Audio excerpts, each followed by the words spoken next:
د نن ورځې تازه او مهم خبر. د پاکستان د بهرنیو چارو وزیر زرداری داسې کومې خبرې وکړې چې د افغانانو غبرګونونه یې راپارولي دي. سلام، وخت په خیر.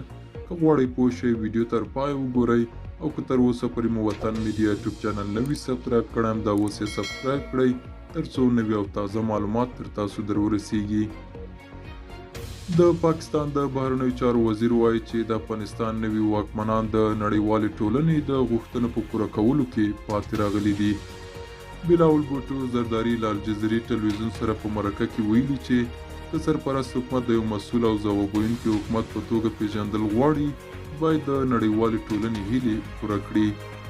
نوموړی وایي چې د اسلامي امارت لخوا په ښځو او نجونو لګول شوي محدودیتونه په اسلامي نړۍ پورې تړلي مسایل دي او په دې برخه کې د لویدیځ فشارونه او د بشري حقونو سازمانونه سختې او توندې څرګندونې ستونزې نشي هوارولی. دا په داسې حال کې ده چې نړیوالې ټولنې په مکرر ډول د اسلامي امارت له سرپرست حکومت څخه غوښتي چې ښځې او نجونې د زده کړې او کار له حقه بې برخې نه کړي. ملګرو، دا و زموږ نننۍ چمتو شوي ویډیو. تر بیا ښه وخت، ښې چارې.